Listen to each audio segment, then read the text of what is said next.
দরদের ভাইরা আমার, আল্লাহর নবী বিশ্বনবী সাল্লাল্লাহু আলাইহি ওয়াসাল্লাম বলছেন, আমার উম্মতের মধ্যে 5টা কাজ যখন ছড়ায় পড়বে, আল্লাহ রাব্বুল আলামিনের আযাব তখন সেই উম্মতের মধ্যে আসবে, ধ্বংস সেই উম্মতের মধ্যে আসবে। 1 নম্বর, ইদা যহরাত তালাবুন, অভিশাপের মাত্রা যখন বেড়ে যাবে, মানুষ যখন মানুষকে ক্ষমা করতে পারবে না, খালি একজন আর একজনকে অভিশাপ দিবে। 2 নম্বর, ওয়ালা বিসুল হারির, চিকন চাকন পোশাক পরিধান করবে, মোটা পোশাক যখন পরবে না, মুসলমানরা যখন পর্দাহীন জীবনযাপন করবে। ও দরদের ভাইরা আমার, আজকে যারা মোটা পোশাক পরে আপনারা এখানে এসেছেন, পর্দার জন্য মোটা পোশাক পরেন নাই, ঠান্ডার জন্য মোটা পোশাক পরেছেন।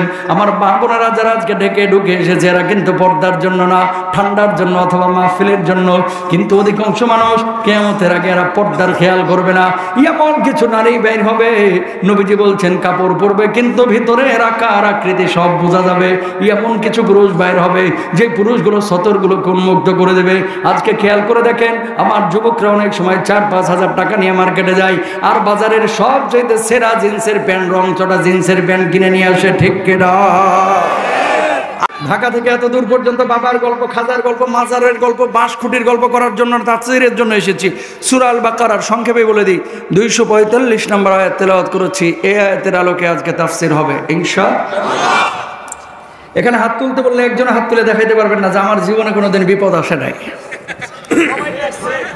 বিপদ মুমিন যদি দাবি করেন জীবনে আসবে, কম না বেশি?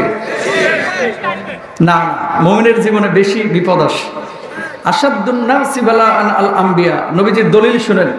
পৃথিবীর বুকে আল্লাহ তাআলা সবচেয়ে বেশি ভালোবেসেছেন নবীদেরকে, অথচ বিপদ আপদ আল্লাহ তাআলা সবচেয়ে বেশি দিয়েছেন নবীদেরকে। মুমিনদেরকে আল্লাহ তাআলা বেশি যাদেরকে ভালোবাসেন, বিপদ আপদ তাদেরকে বেশি দেন। কখনো মিথ্যা মামলায় ফাঁসির কাস্টে মুমিনরা যায়, ঠিক কিনা? কখনো মুমিনরা অসুস্থ হয়, কখনো মুমিনরা বুকের রক্ত দেয়, কখনো আল্লাহর জমিনে দিন কায়েমের জন্য জীবনটাকে অকতরে দান করে দেয়, ঠিক কিনা? যদি কেউ হাত তুলে বলে যে আমার জীবনে কোনো বিপদ নাই, জানতে হবে এটা আবু জাহেলের খালাতো ভাই। মুমিন হলে বিপদে পড়তে, বিপদে পড়ে মানুষ মানুষের কাছে হাত পাতে। কেউ কেউ আছে মানুষকে বিনা সুদে ঋণ দেয়, কেউ আছে আল্লাহর জন্য মানুষকে পানি দেয়, খাবার দেয়। আজকে মসজিদের জন্য কালেকশন হয়েছে, আপনারা যদি এটার ফজিলতটা, উপকারটা জানতেন, কালেকশনের জন্য এ টাকা চাইতে হতো না। মসজিদের সভাপতি সাহেবের কাছে যে বাড়ির কাছে সিরিয়াল ধরে দাঁড়ায় থাকতেন যে ভাই আমার টাকাটা তাড়াতাড়ি নেন, আমার ওই ফজিলতের জন্য, সওয়াবের জন্য আমার রক্ষা করেন, আমার এটার ভিতরে অন্তর্ভুক্ত করেন। আল্লাহু আকবার বলেন। তো হাত পাতলে কেউ দেয় আল্লাহর জন্য, আর কিছু লোক এটা জীবনেও দেয় না, বিনা সুদে গায়ের জড়ও দিতে চায় না। এরকম দু একটা সুদখোর নীলফামারীতে একটাও নাই।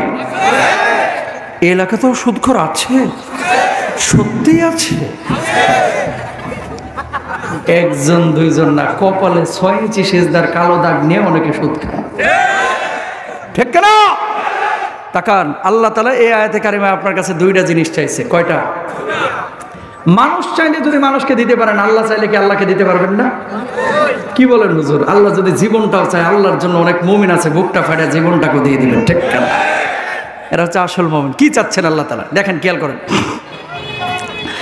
রব্বুল আলামিন বলছেন, মাগাল্লাযী ইউকরিদুল্লাহ কারদান হাসানান ফায়ুদাইফাহু লাহু আদআফান কাসীরা ওয়াল্লাহু ইয়াকবিদু ওয়া ইয়াবসুতু ওয়া ইলাইহি তুরজাউন।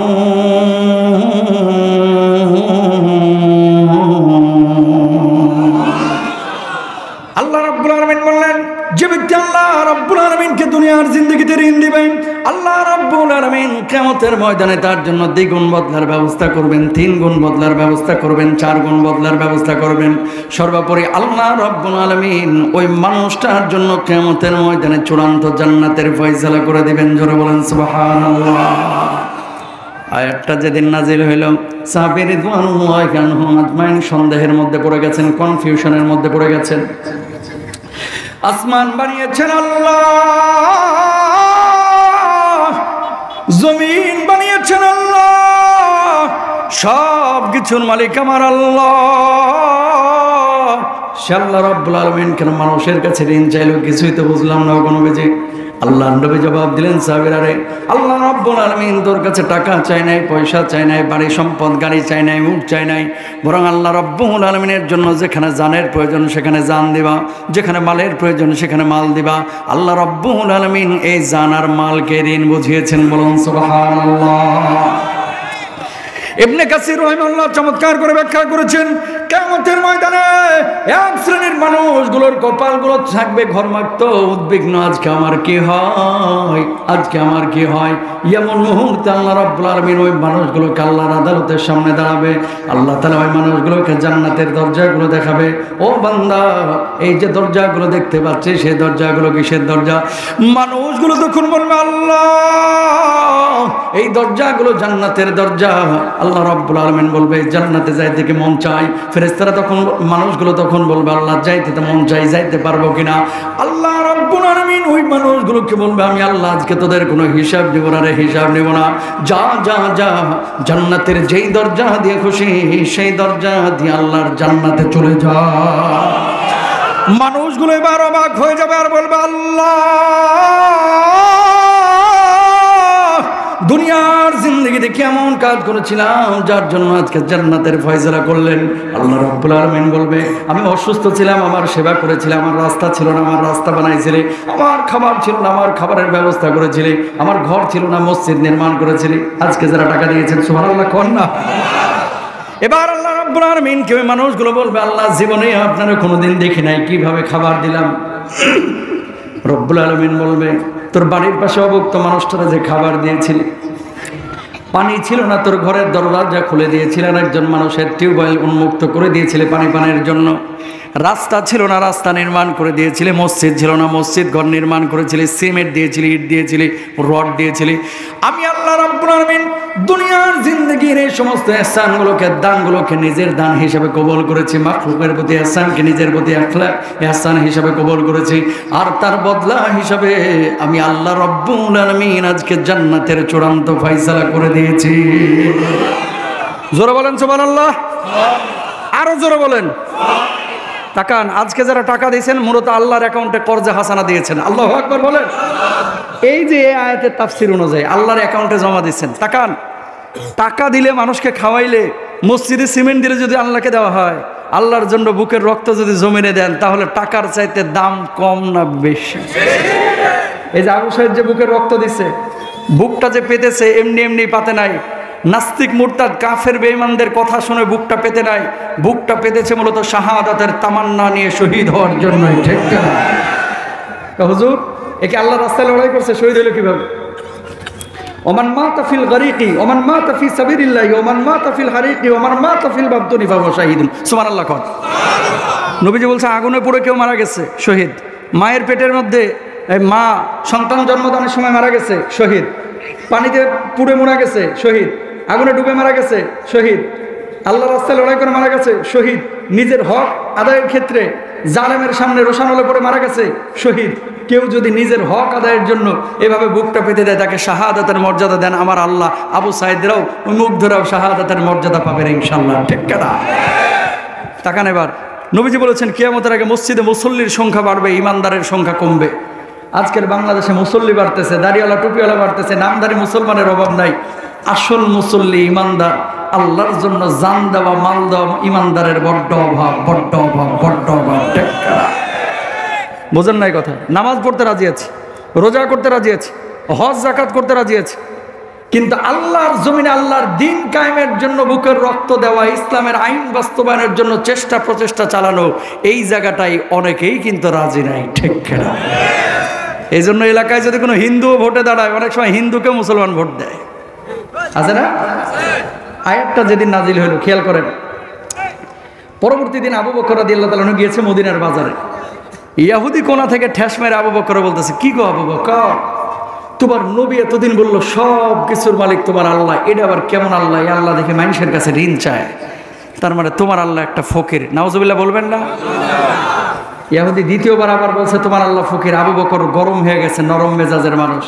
তৃতীয়বার যেমনি বলছে, এবার যাইবি কই, ডান হাতটা তুলে আবু বকর ইয়াহুদির গালে ঠাস করে একটা থাপ্পড় বসিয়ে দিয়েছে। আল্লাহু আকবার বলবেন না? আল্লাহরে যদি আপনার সামনে কেউ গালি দেয়, কলিজা আগুন জ্বলে না? আবু বকর নরম মেজাজের মানুষ, গালের উপর থাপ্পড় বসাইছে।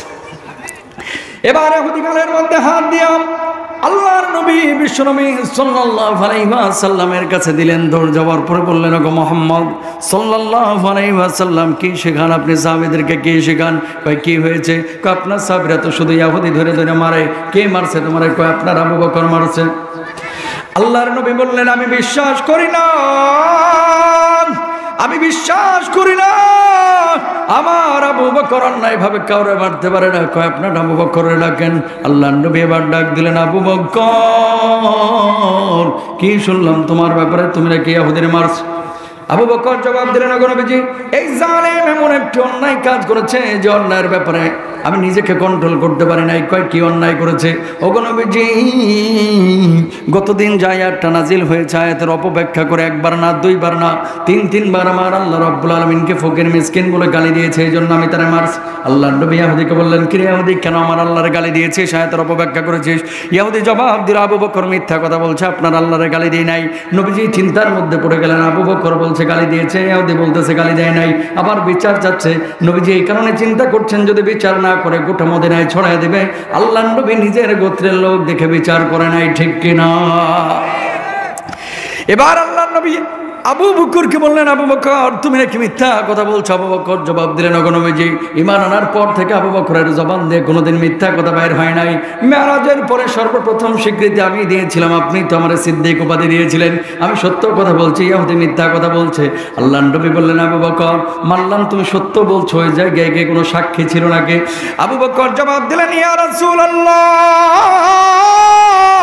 ইয়া হাবিবাল্লাহ, ওই জায়গায় কোনো সাক্ষী ছিল না, ছিলাম আমি, দেখেছেন আল্লাহ রাব্বুল আলামিন, আর তো কেউ ছিল না। আল্লাহর নবী বললেন, আবু বকর, কিছু মনে করো না, যেভাবে তুমি থাপ্পড় মেরেছো সেইভাবে একটা থাপ্পড় বসায় দেখ, শোধবোধ হয়ে যাক। আল্লাহর নবীকে এবার আবু বকর জবাব দিলেন, ওগো নবীজি, আল্লাহ রাব্বুল আলামিনকে গাল বন্ধ করেছে, এই জন্য আমি তারে মারছি, আয়াতের অপব্যাখ্যা করার কারণে। এটা যদি আমার অন্যায় হয়ে থাকে, ইহুদি আমার থাপ্পড় কেন, আমি আবু বকরের জীবনটাও যদি নিয়ে চলে যাই, আল্লাহর কসম আবু বকরের কলিজার মধ্যে বিন্দু মাত্র কষ্ট থাকবে না। বলুন আল্লাহু আকবার। ওগো নবীজি, ও আমরা থাপ্পড় কেন, আমার জীবনটাও যদি নিয়ে চলে যায়, বিন্দু মাত্র কষ্ট অন্তরে থাকবে। ইহুদি এদিকে যেভাবে আবু বকর মারছে ওইভাবে একটা থাপ্পড় মেরে দে, বিচার চাচ্ছিস তো, শোধবোধ হয়ে যাক। ইহুদি রেডি হচ্ছে, আরশে আজিমে গ্রিন সিগন্যাল চলে গেছে। সুবহানাল্লাহ বলেন না। আরশে আজিমে আছে কে? আল্লাহ। আল্লাহর নামটা আসতে কেন বলতেছেন? জোরে বলবেন, যেন হিলি বর্ডার ক্রস করে দাদা বাবুদের ধুতির নিচে আওয়াজ চলে যায়, ঠিক কিনা? জোরে বলেন কে?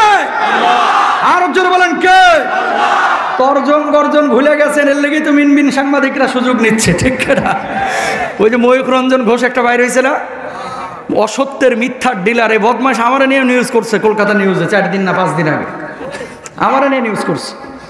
গাজওয়া হিন্দ নিয়ে অনেকদিন আগে কথা বলেছিলাম, ওটা কাট করে উগ্রবাদী হুজুর বাংলাদেশের এ নিউজ করছে। আমি চিন্তা করলাম, ও সাংবাদিক না, বাংলাদেশের হকার হওয়ার যোগ্যতা নাই, নীলফামারী সৈয়দপুর, ঠিক কিনা? যত মিথ্যা সব ওর কাছে পাবেন, এই কলকাতার এই বদমাশ। কথা বলেন ঠিক কিনা?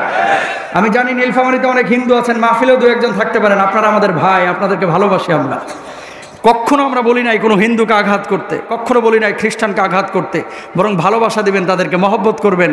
তবে হ্যাঁ, হিন্দু খ্রিস্টানরা আমাদের ভাই সত্য, ইসকনের জঙ্গিগুলোকে এই বাংলার জমিন ছাড়া করতে হবে, এটাও সত্য।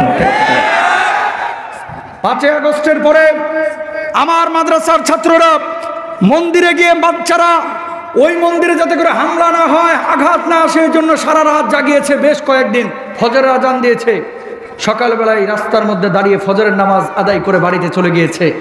আমরা মন্দির পাহারা দিয়েছি, আর এই জঙ্গিগুলো ইসকনের আমার সাইফুল ইসলাম আলিফকে চিটাগাঙ্গে হত্যা করেছে, ঠিক কিনা? জবাই দিয়েছে। আমরা তোমাদেরকে ভালোবাসি, তোমাদেরকে জামায়া ধরে রাখি, হিন্দু থাকবে, বৌদ্ধ থাকবে, খ্রিস্টান থাকবে, ইসকনের জঙ্গি বাংলার জমিনে যেগুলো আছে পিটাইয়া ধুতি খুলে দিল্লি পাঠিয়ে দেওয়া হবে, ঠিক কিনা?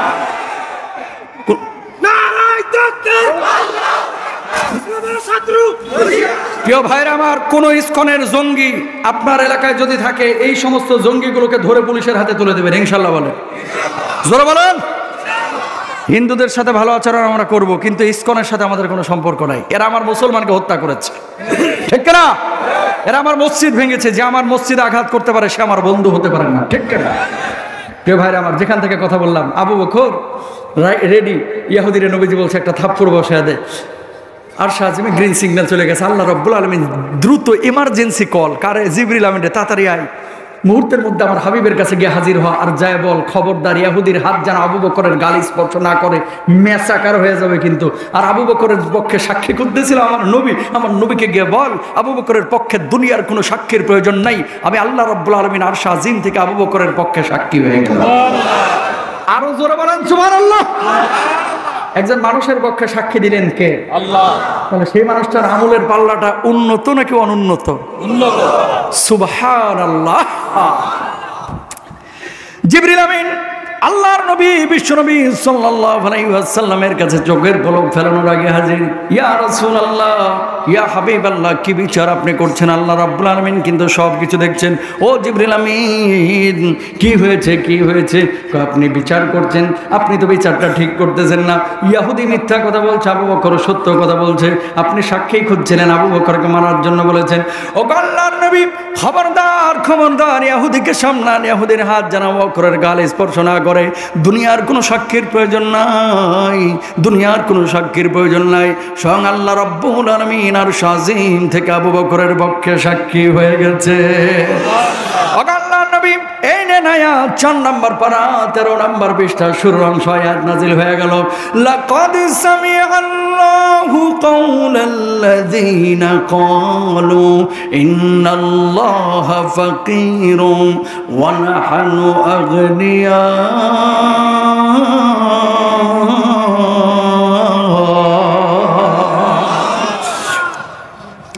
আল্লাহ রাব্বুল আলামিন তার কথা শুনেছেন যে আমার আল্লাহ রাব্বুল আলামিনকে ফকির মিসকিন বলে গালি দিয়েছে।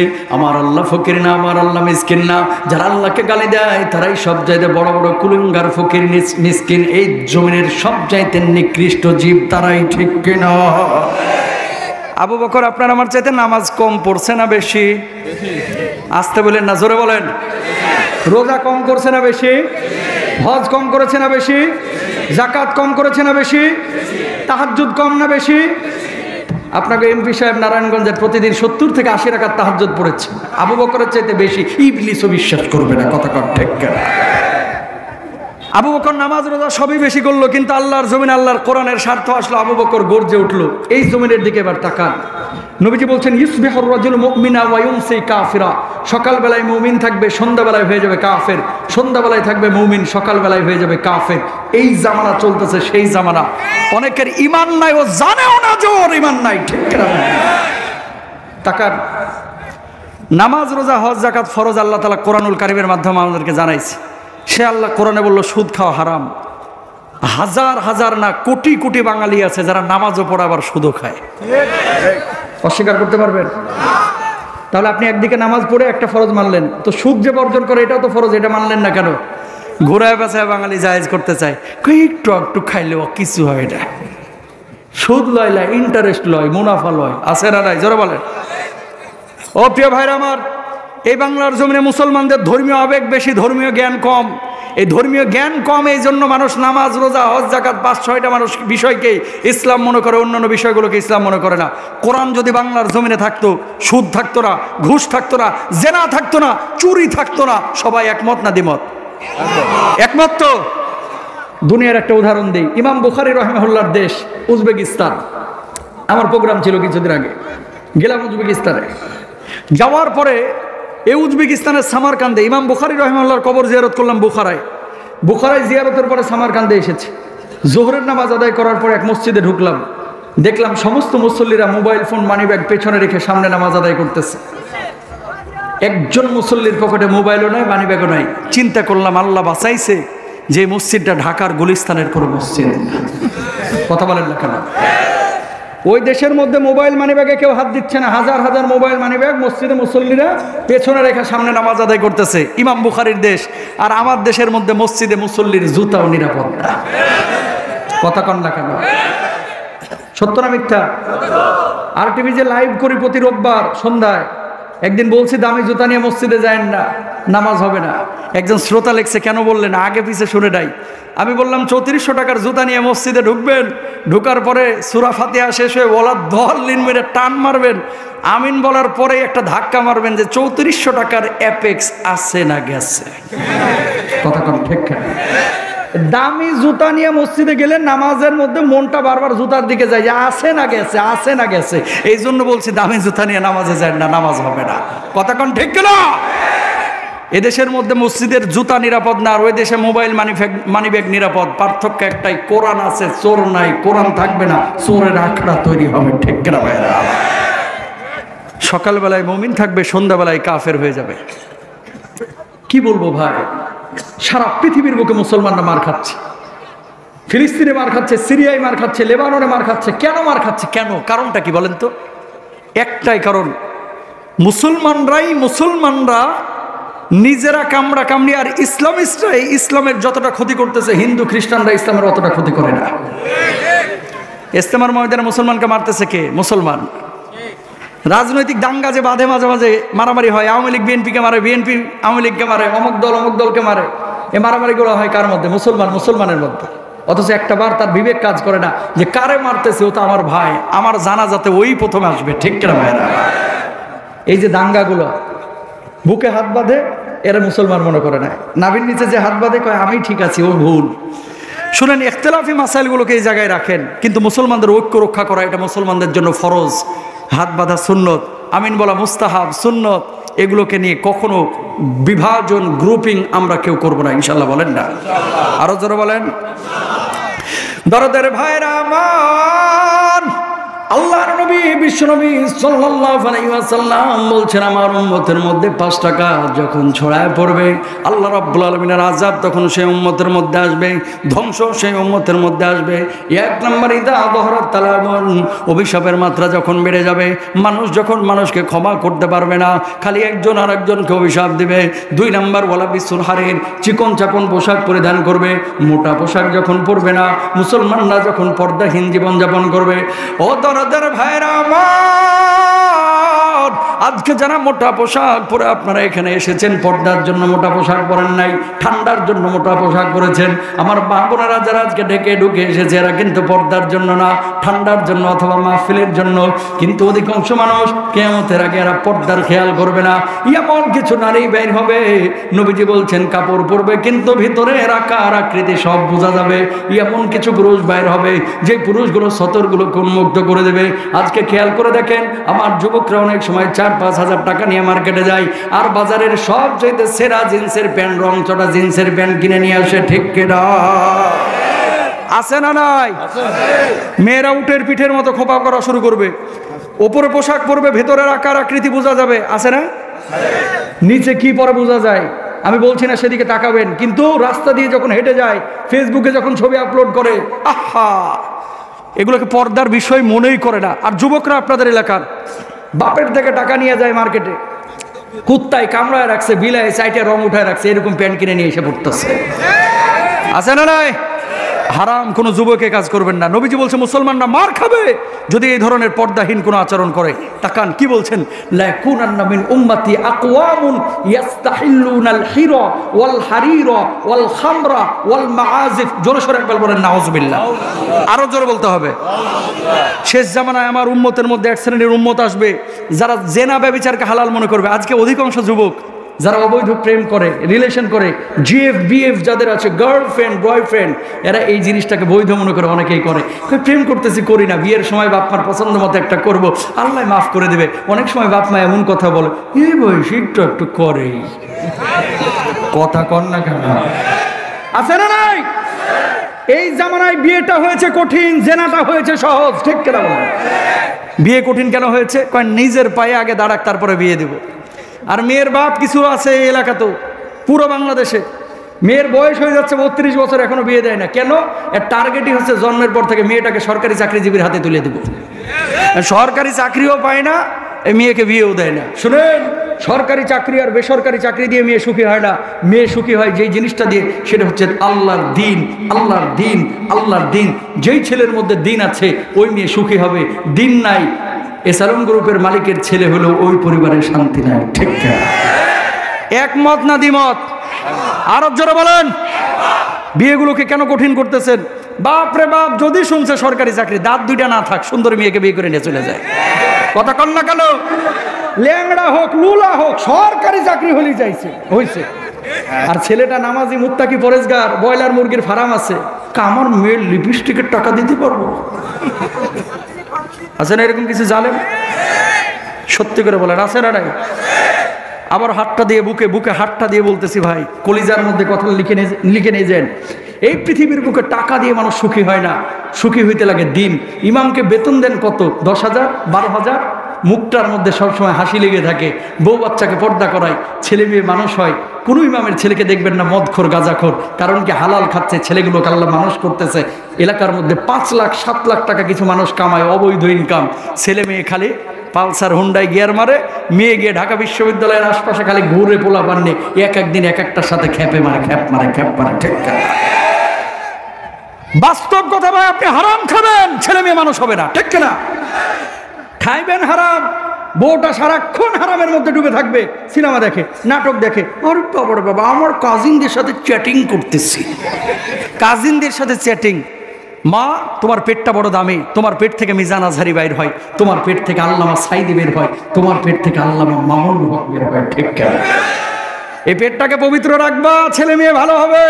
মানুষের জীবনের সবচেয়ে বড় সম্পদ হচ্ছে তার সন্তান। সন্তান যদি ভালো হয়, ওই বাপ মা সার্থক।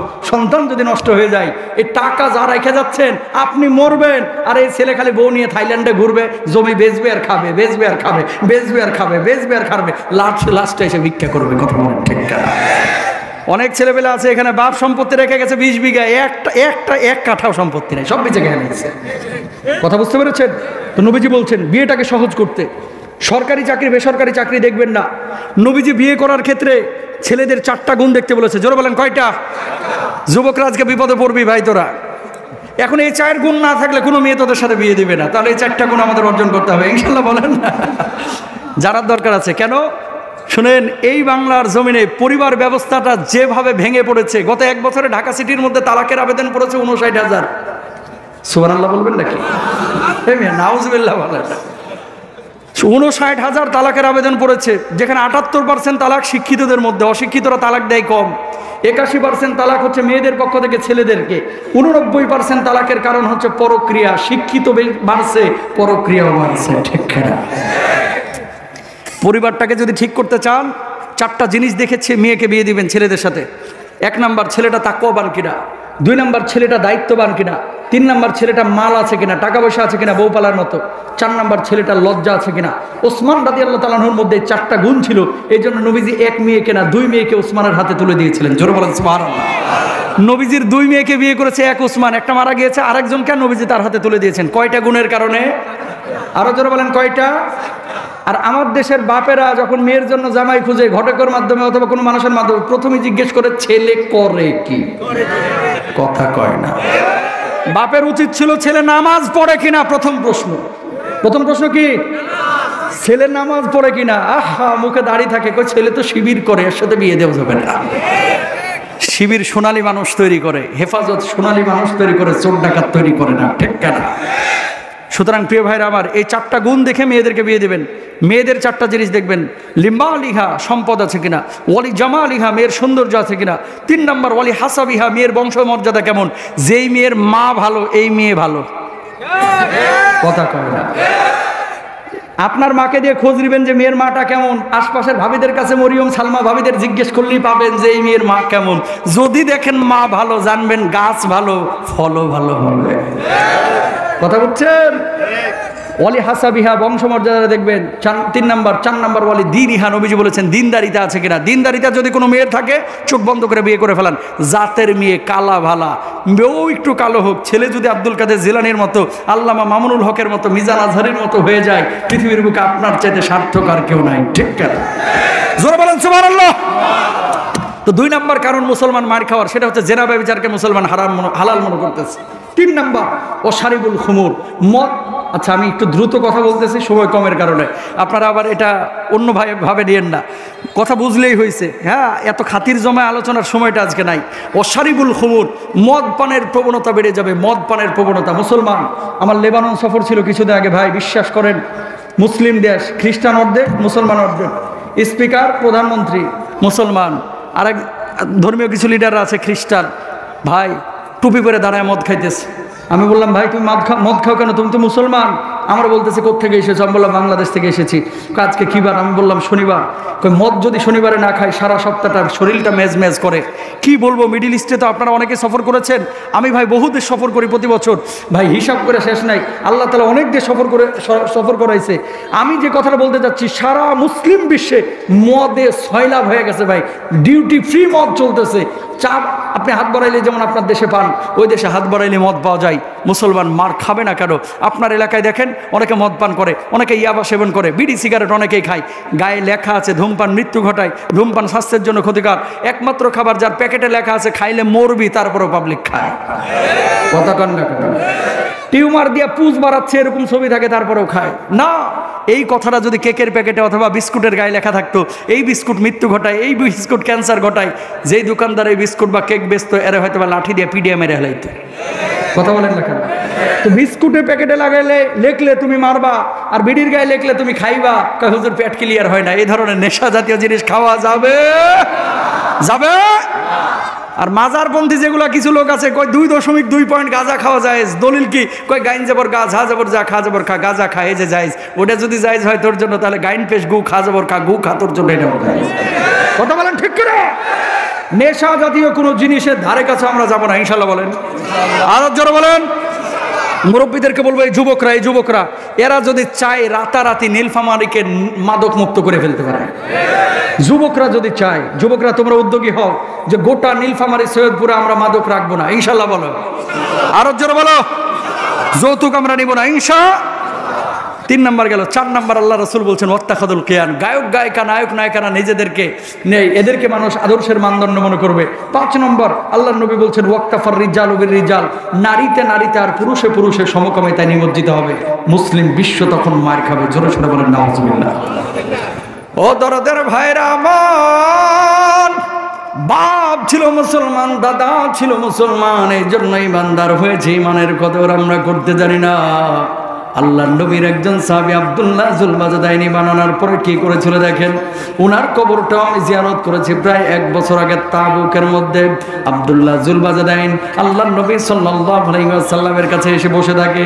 তখন ওই ঈমান আনেন নাই। সাহাবীরা বলছেন, আব্দুল্লাহ ঈমান আনো নাই, কিন্তু নবীর কাছে কেন বসে থাকো? একটু বলো না।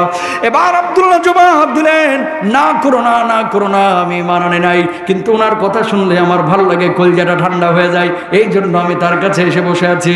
2 দিন 3 দিন পরে এসে এবার আল্লাহর নবীকে বললেন, ওগো নবীজি, ঈমান থেকে আমি বহু দূরে ছিলাম, এবার আপনি আমার কালিমা পড়ায় দেন, আমি ঈমান আনবো। আল্লাহু আকবার। আল্লাহর নবী কালিমা পড়ে দিলেন। কালিমা পড়ার পরে এবার নিজের চাচার কাছে গিয়েছেন, যে চাচার কাছে লালিত পালিত আব্দুল্লাহ। এই চাচা ছিল মূর্তি পূজারী। চাচাকে বললেন, ও চাচা, ঈমান এনেছি আমি আল্লাহর উপরে, মুহাম্মদ সাল্লাল্লাহু আলাইহি ওয়াসাল্লামের উপরে। আপনার ধর্ম আর পালন করতে পারবো না। শীতের মধ্যে রজনীতে চাচা একেবারে তেলে বেগুনে জ্বলে উঠলেন। ও আব্দুল্লাহ, এত বড় সাহস তো! ঈমান এনেছে, সেই মুহূর্তে আমার বাড়ি থেকে বের হয়ে যাবে, বাড়ি ছাড়বে, সম্পদ ছাড়বে, খামারের রোডগুলো ছাড়বে, অথবা ঈমান ছাড়বে। আব্দুল্লাহ জবাব দিলেন, চাচা, বাড়ি ছাড়তে রাজি আছি, সম্পদ ছাড়তে রাজি আছি, ঘর ছাড়তে রাজি আছি, খামারের রোডগুলো ছাড়তে রাজি আছি, কিন্তু কলিজার মধ্যে যে ঈমানকে জায়গা দিয়েছে আল্লাহর কসম, সেই ঈমান আমি ছাড়তে পারবো না। বলুন আল্লাহু আকবার। তাহলে এই মুহূর্তে আমার বাড়ি থেকে বের হয়ে যায়। বাড়ি থেকে যখন বের করে দেওয়া হলো, পরনের জামা কাপড় যেটা পরা ছিল, ওই মধ্যরাত্রিতেই চাচা বললে জামা কাপড় খুলে দিয়ে যাবে। চাচা, ও চাচা, আমার জামা কাপড়টা যদি খুলে ফেলাই তাহলে তো আমি উলঙ্গ হয়ে যাবো। কই জামা কাপড়টাও তো আমার কিনে দেওয়া, এই মুহূর্তে খুলে দিবে, অথবা ঈমান ছাড়বে। মাঝরাতে জামা কাপড়টা খুলে তিনি উলঙ্গ হয়ে গেলেন। আল্লাহর নবীর হিসাবে উলঙ্গ শরীর নিয়ে রাতের অন্ধকারে নিজের বুড়ি মার কাছে গেলেন। ও মা, ঈমান আনার কারণে আমার চাচা আমার কি অবস্থা করেছে দেখো মা, তুমি তো অসুস্থ মানুষ, তোমার কাছে কি এক টুকরা চাদর হবে নাকি, যে চাদরটা দিয়ে কোনো মতে লজ্জাস্থানটা রেখে আল্লাহর নবীর কাছে যাব। মা এক টুকরা চাদর দিলেন, ওই চাদরটা দিয়ে লজ্জাস্থান রেখে আল্লাহর নবীর বাড়ির দিকে দিলেন দৌড়। আল্লাহর নবীর কাছে গেলেন। আল্লাহর নবী তখন তাহাজ্জুদের নামাজের জন্য জাগ্রত হয়েছেন। সালাম ফেরানোর পরে আল্লাহর নবী দেখতে পেলেন একজন যুবক আল্লাহর নবীর বাড়ির দরওয়াজার সামনে দাঁড়ায় আছে, থরথর করে কাঁপতেছে। আল্লাহর নবী বললেন, যুবক কি নাম তোমার, কি নাম, এই জায়গায় কেন তুমি দাঁড়িয়ে আছো? ওগো নবীজি, গতদিন ঈমান আনার কারণে আমার চাচা আমার অবস্থা করেছে গো নবীজি, আমার বাড়ি কেড়ে নিয়েছে, সম্পদ কেড়ে নিয়েছে, খামারের ওটগুলো কেড়ে নিয়েছে, এমনকি আমার পরনের জামা কাপড়টা পর্যন্ত কেড়ে নিয়েছে। আল্লাহর নবী বললেন, আব্দুল্লাহ এই জায়গায় দাঁড়া, ঘরের মধ্যে থেকে আমি আসতেছি। আল্লাহর নবী ঘরের মধ্যে গেলেন, ইয়ামানি ডোরা কাটা একটা চাদর নিলেন, এই চাদরটা নিয়ে আসার পরে আব্দুল্লাহর গায়ের উপরে দিয়ে দিলেন। ও আব্দুল্লাহ, আমি নবীর ব্যবহৃত এই চাদরের বানিক আজকে থেকে তোরে বানায় দিলাম, বলুন আল্লাহু আকবার। আব্দুল্লাহর চোখ দিয়ে পানি। নবীজি বলছেন, আব্দুল্লাহ কেন কান্দিস, কেন কান্দিস? সব ছেড়ে এসেছি সেই জন্য। ও আল্লাহর নবী, ঈমান আমার কলিজার মধ্যে আছে, সব ছেড়ে এসেছে এই জন্য আমার মনটা খারাপ না, তবে একটা আরজি আছে আপনার কাছে, শুনবেননি? নবীজি বলছে, আজকে যা চাইবে আমি তোরে তাই দিব সাধ্যের মধ্যে। ও আল্লাহর নবী একটু আমার জন্য দোয়া করেন, আল্লাহ যেন আমার শাহাদাতের মওত দান করে। সুবহানাল্লাহ বলেন না। আল্লাহ রাব্বুল আলামিনের কাছে আল্লাহর নবী দোয়া করলেন, আল্লাহ আমার আব্দুল্লাহ ঈমানের কারণে দুনিয়ার সব কিছু ছেড়ে আমার কাছে চলে এসেছে গো আল্লাহ, আব্দুল্লাহকে আপনি শাহাদাতের মওত দান করেন, আব্দুল্লাহর রক্ত কাফের বেঈমানদের জন্য আপনি হারাম করে দিন। এবার সাহাবী বলছেন, ওগো নবীজি, আমি শহীদ হইতে চাইলাম, কিন্তু আমার রক্ত কাফের বেঈমানদের জন্য কেন হারাম করলেন? আল্লাহর নবী জবাব দিলেন, আব্দুল্লাহ, শাহাদাতের তামান্না নিয়ে কেউ যদি ঘরের বিছানাতেও মারা যায়, আল্লাহ রাব্বুল আলামিন তারেও শাহাদাতের মওত দান করেন, বলুন আল্লাহু আকবার। কয়েকদিন পরে তাবুকের যুদ্ধের ডাক পড়েছে, সব সাহাবীদের সঙ্গে সাহাবীও গিয়েছে 750 কিলোমিটার পথ হেঁটে। প্রচণ্ড জ্বরে আক্রান্ত হয়ে গেল, মাগরিবের আগে তিনি দুনিয়া থেকে বিদায় নিয়ে চলে গেলেন যুদ্ধের আগে। মাগরিবের নামাজের পরে আবু বকর সিদ্দিক রাদিয়াল্লাহু তাআলা আনহু লাশটাকে গোসল দিচ্ছেন। আল্লাহর নবী তখনও জানেন না আব্দুল্লাহ দুনিয়া থেকে বিদায় নিয়ে চলে গেছে। বিশ্বনবী সাল্লাল্লাহু আলাইহি ওয়াসাল্লাম ওই দিক দিয়ে হেঁটে যাচ্ছেন। ও আবু বকর, কার লাশ গোসল দিচ্ছ গো আবু বকর? আবু বকর জবাব দিল, নবীজি আপনার আব্দুল্লাহ দুনিয়া থেকে বিদায় নিয়ে চলে গেছে। নবীজির মনটা খারাপ হয়ে গেল, ফুপিয়ে ফুপিয়ে নবীজি কান্না শুরু করলেন। কতক্ষণ পরে মাথা উঠে বললেন, আবু বকর লাশ গোসল দিচ্ছ ভালো কথা, খবরদার তার জানাজার নামাজ কেউ পড়াই বেড়া। আবু বকর বললেন, ইয়া রাসূলুল্লাহ, কোনোদিন কোন সাহাবীর ব্যাপারে এমন কথাটা কোনোদিন বলেন না, তার জানাজার নামাজ পড়াই বেড়া, এর ব্যাপারে কেন বললেন? আল্লাহর নবী আবু বকরকে জবাব দিলেন, আল্লাহর নবী, আবু বকর, আমার আব্দুল্লাহর জানাজার নামাজের ইমামতি আমি নবী নিজেই করব, বলুন আল্লাহু আকবার। জানাজার নামাজ পড়ার পরে সাহাবীরা এবার দৌড় দিয়েছেন কবরে নামার জন্য। নবীজি বলছেন, কেউ কবরের মধ্যে নামবে না। নবীজি সবার আগে নামলেন। আবু বকর নামো, ওমর নামো। কবর কয়টা? জোরে বলেন, কয়টা? পৃথিবীর শ্রেষ্ঠ 3 জন মানুষ সেই কবরে দাঁড়ানো। বলছে, লাশটা আমার হাতে দাও। হাতে নিয়ে আকাশের দিকে নবীজি তুলে বলছে, আল্লাহ আব্দুল্লাহর উপরে আমি খুশি আছি, আল্লাহ তুমি আব্দুল্লাহর উপরে খুশি হয়ে যাও। তাও জোরে বলবেন না সুবহানাল্লাহ? নবীজি স্বীকৃতি দিচ্ছে, আল্লাহ তুমি সাক্ষী থাকো, আমি ওর উপরে খুশি আছি। ওই সাহাবী জান্নাতি না জাহান্নামী বলেন? জান্নাতি। ভাই দাফনের পরে সব সাহাবী তাঁবুতে চলে যায়, আবু বকর উঠে না, কবরের পাশে এইভাবে থাপ্পড় মারতেছে। সাহাবী এসে জিজ্ঞেস করতেছে, কবরে থাপ্পড় মারেন কেন? কপাল, কি কপাল, কি কপাল আব্দুল্লাহর রে, ওর লাশের জায়গায় আমি আবু বকরের লাশটা আজকে কেন হলো না? আল্লাহু আকবার। খেয়াল করেন, একদিকে ঈমান আর একদিকে দুনিয়া, সব ছেড়েছে, ঈমান ছাড়াই না, কথা কয় না। জর্ডান সফর ছিল, শোনেন, কয়েকদিন আগে মুতার যুদ্ধ, যে চিঠিটাকে নিয়ে হয়েছিল মুতার যুদ্ধ, নবীজি নিজে সিল মারছিল। রোমান সম্রাটের কাছে লিখেছিল যে আল্লাহ ছাড়া কোনো মাবুদ নাই, স্বীকার করে না। যে নবীজি আংটি পড়তো না, ওই আংটি দিয়ে সিল মেরে দিছিল। ওই চিঠিটা জর্ডানের মিউজিয়ামে এখনো সংরক্ষিত। আমি গেলাম জর্ডান, ওই চিঠি দেখবো নবীজির হাতের ডাইরেক্ট সিল মারা। পুলিশের কাছে বারবার রিকোয়েস্ট করতেছে, কোনোভাবেই সে অনুরোধ মানতেছে না। কয় রাষ্ট্রীয় মেহমান ছাড়া এখানে ঢোকা যাবে না। মাগরিবের নামাজ পড়ে আল্লাহরে বললাম, আল্লাহ যেই চিঠির উপরে আমার নবীজির নিজের হাতের সিল মারা, এই চিঠিকে কেন্দ্র করে মুতার যুদ্ধ সংগঠিত হয়েছিল, আল্লাহ এই চিঠিটার সাক্ষাৎ তুমি দিও মাহবুদ। নামাজের পরে আসলাম, পুলিশটা আমার চোখের দিকে তাকায় রয়েছে, আরবি পুলিশ, জর্ডানের উর্দুনি পুলিশ আর কি। কেমনে যেন আমার প্রতি মায়া লাগলো তার। কয় আসেন। গেলাম, কয় কাউরে সাথে নেওয়া যাবে না, চলো। নেওয়ার পরে ভাই 7-8টা গেট খুলে ওই চিঠিটার কাছে নিয়ে গেল। আল্লাহু আকবার বলেন না। এটা কোন চিঠি? নবীজি রোমান সম্রাটের কাছে লিখেছিলেন, এই রাষ্ট্রদূতকে কাফেরের বাচ্চারা জর্ডান সিরিয়ার সীমান্তে ধরে গাছের সাথে বাইন্দিয়া পিডিয়া মেরে আলাইছে, জবাই দিছে, পিটাইছে, পরে হত্যা করছে। নবীজির কাছে সংবাদ পৌঁছাইলো, আল্লাহ নবী আপনার সাহাবীরা মেরে ফেলছে, রাষ্ট্রদূতকে হত্যা করেছে। আল্লাহ নবী বললেন, কোনো কথা হবে না, আমার রাষ্ট্রদূতকে মেরেছে, রাষ্ট্রদূত হত্যা অন্যায়, যুদ্ধ করব কাফেরদের সঙ্গে। সাহাবীরা চিন্তায় পড়ে গেলেন, আমাদের সৈন্য সংখ্যা মাত্র 3000, কাফেরদের সৈন্য সংখ্যা 1 লাখ। আল্লাহু আকবার বলেন না। কয় লাখ? 1 লাখ। বুঝেন মুসলমানদের সৈন্য কত? নবীজি বললেন, মুসলমান কখনো সংখ্যাধিক্যের কারণে জয় হয় না, মুসলমান ইমানের জোরে জয় হয়, ঠিক না? বারবার দাদা বাবুরা ধুতি পরে আমাদেরকে হুমকি দেয়, এই করবে সেই করবে। বাবা, ও দাদা, এত চাপা মেরে লাভ নাই, সীমান্ত খুলে দাও, তোমরাও আসো আমরাও যাই, খেলা মুখোমুখি হবে, ঠিক না? এত চাপা মেরে লাভ নাই, এত চাপা মেরে লাভ নাই। খালি ওপার থেকে তুচ্ছতা ছিল, এই সেই করবা, এই করবা, অমুক করবা, তমুক করবা। মুসলমান ইন্ডিয়াকে ডরায় না, আমেরিকাকেও ডরায় না, ঠিক কিনা ভাই? তাকান, এখান থেকে শিক্ষা নেন। মুসলমানের সৈন্য সংখ্যা কয় হাজার? জোরে বলেন। কাফেররা? নবীজি 3 জনের দাঁড় করাইলো, এই যায়েদ বিন হারেসা দাঁড়াও, কালেমার পতাকার দায়িত্ব তোমারে দিলাম। লাব্বাইক ইয়া রাসূলুল্লাহ। বুকে 1 ফোঁটা রক্ত থাকতে কালেমার পতাকা মাটিতে পড়তে দেব না। সুবহানাল্লাহ বলেন। আব্দুল্লাহ বিন রাওয়াহা দাঁড়াও, দাঁড়াইছে। আমার যায়েদ শহীদ হইলে এই পতাকার দায়িত্ব তুমি নিতে পারবা? ইয়া রাসূলুল্লাহ, কি বলেন? এটা তো আমার পরম সৌভাগ্যের ব্যাপার, আমি রাজি আছি। ওর যদি শহীদ হয়ে যায়, আমি কালেমার পতাকার দায়িত্ব নেব। সুবহানাল্লাহ। জাফর বিন আবি তালেব, দাঁড়াও, ওরা 2 জন শহীদ হলে তোমার দায়িত্ব। লাব্বাইক ইয়া রাসূলুল্লাহ। 1 বিন্দু রক্ত থাকতে কালেমার পতাকা মাটিতে পড়তে দেব না। আল্লাহু আকবার বলেন। 3 জন সাহাবী, সেনাপ্রধান, আর 3000 ওই যে সৈন্য। নবীজি মদিনা থেকে আগায় দিচ্ছে। দূরত্ব কত কিলোমিটার? মাত্র 1300 কিলোমিটার। মাত্র বললাম, এরা মনে করতেছে সত্যি তো 1300, এটা তো সৈয়দপুর থেকে রংপুর। সৈয়দপুর থেকে রংপুর, ওরে ভাই 1300 কিলোমিটার। বিমানে চড়ে যাবে না হাইটা? হাইটা উঠে, উটের পিঠে চড়ে, ঘোড়ার পিঠে। ঘোড়া সবারও নয়। 3000 সাহাবী, 1300 কিলোমিটার দূর। জর্ডান, সিরিয়া, লেবানন, এই 3 দেশের মধ্যবর্তী কেন্দ্রস্থল, মানে সীমান্তবর্তী এলাকায় যুদ্ধ হবে। সৌদি আরব থেকে এরা যাচ্ছে। মদিনার কিনারায় পৌঁছাইছে। আল্লাহ নবী চেহারার দিকে তাকায় দেখে 3 জনই কাঁদতেছে, যে 3 জনের দায়িত্ব দিয়েছে। নবীজি চোখের দিকে তাকায় বলতেছে, কান্দো কেন? কি হয়েছে? বউ বাচ্চা ছেড়ে চলে যাচ্ছ এই জন্য কাঁদতেছ? এই বাড়িঘর ছেড়ে চলে যাচ্ছ এই জন্য কাঁদতেছ? সব সাহাবী বুঝে গেছে আজকে 3 জনই শহীদ হবে। কারণ কি?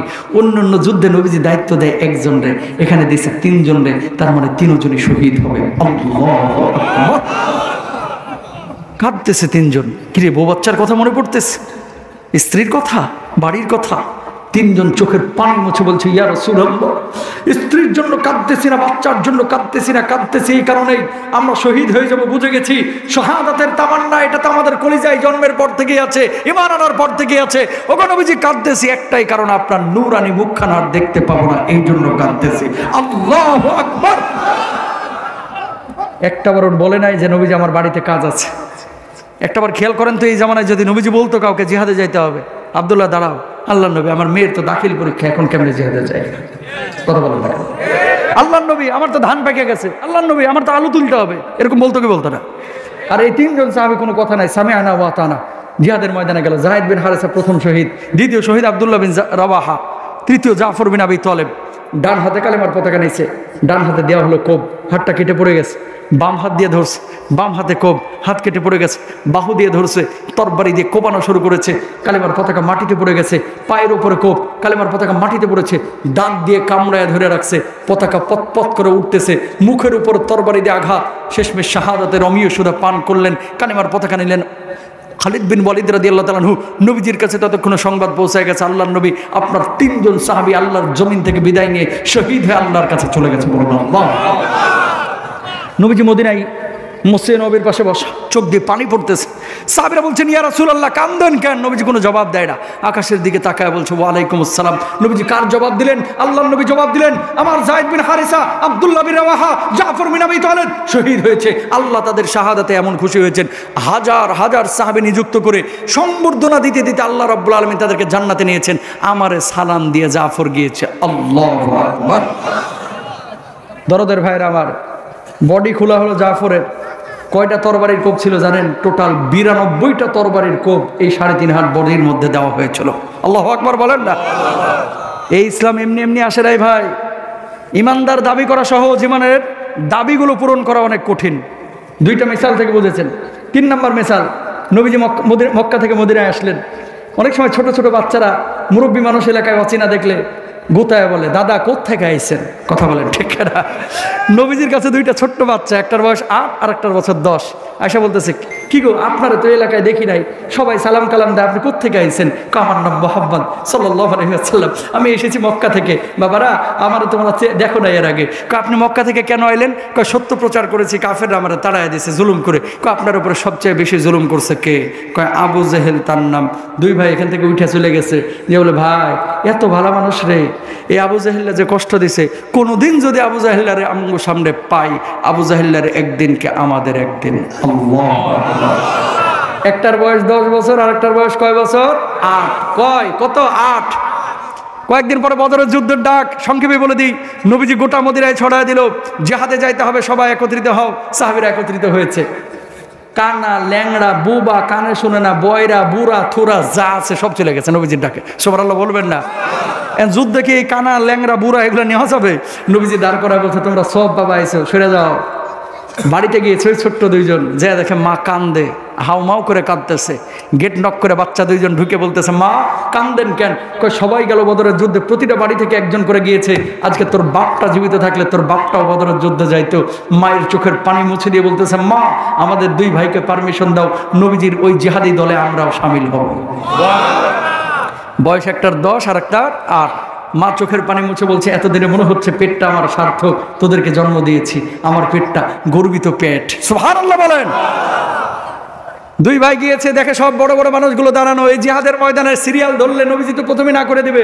বড়টাই চিন্তা করছে যে না, একটু টেকনিক খাটাইতে হবে। 2 আঙ্গুলের উপরে ভর করে একটু মাথাটার উঁচু করে বড় মানুষের মতো ভাব ধরে দাঁড়ায় রয়েছে। 10 বছরের যুবক বড় মানুষের ভাব ধরলে কি আর বড় হয়? নবীজি চেহারার দিকে তাকায়, পায়ের দিকে তাকায়, কি বাবা তুমি যুদ্ধে যাইবা কেন? কিছুতে পারবে না। আল্লাহর নবী, আমরা বাপ নাই, সবার ঘর থেকে একজন করে আইছে, এই জন্য মা আমাদেরকে পাঠায় দিছে।